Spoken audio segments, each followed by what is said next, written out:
And it's Liz here from the Guru Co. And we're back with the top tip for Friday. And I do quite like to give you some more meaty things to potentially sort of figure out over the weekend just to keep you amused. And today we're talking about motivation because so many of my clients talk to me about how to get motivated. And one client said to me the other day that what did they say? They said, "Oh, this personal development stuff is hard work, isn't it?" And I said, "Well, it's not passive. Let's put it that way." But an actual fact, to really sort of work on yourself, which is where all of my stuff comes from, is the stuff that I've used on myself and other people.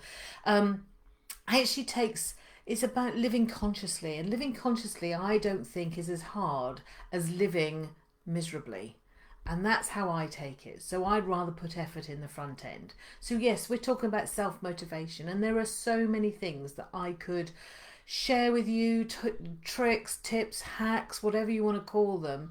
And every different things will work for different people. But this one for me, really sort of says it all. It's sort of like the granddad of how to get self-motivated.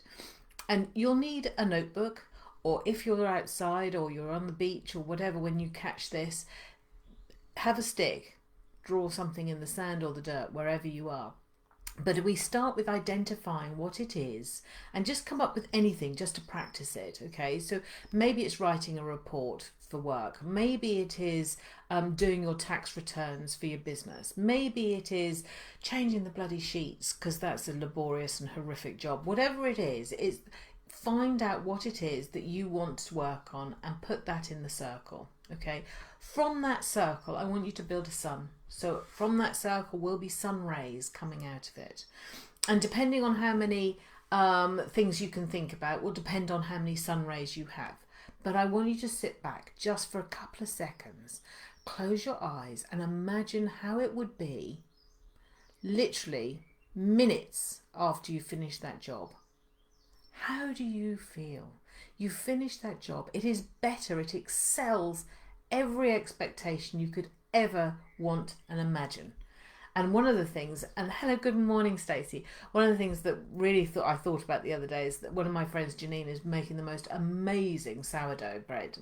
And it's that sort of thing when you stand back and you look at what you've created or look at what you've completed, and you stand back and you have made it more than you could ever humanly possibly imagine, okay?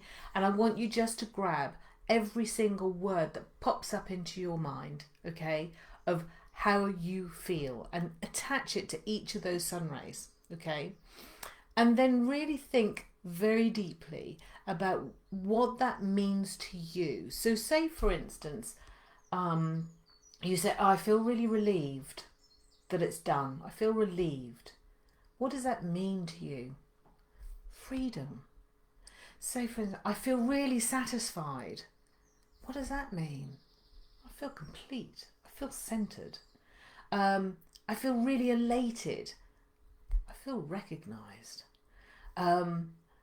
I feel that people will appreciate it when it's done. I can stand back and it's like, so you feel valued.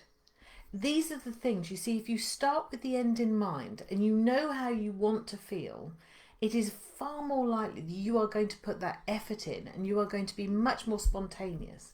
Each time you find what it means to you, I want you to tie a knot or put a little bow in each of those sun rays that come out.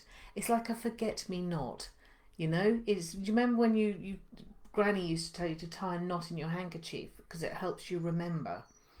Because when you've done that, I want you to then think about, when did the last time I felt like that? When was the last time? Where was I when I last experienced that feeling of absolute success or celebration of my efforts or proud of myself?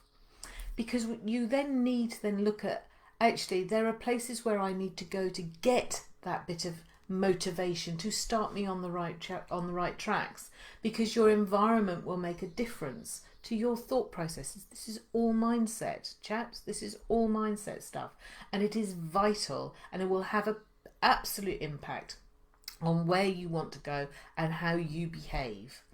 Now, over the weekend, there is a second part of this, which will take you a bit deeper into it. But for now, that is enough to work on. And I hope that's going to bring you lots of joy and lots of pleasure and will actually address your needs and your values deeply.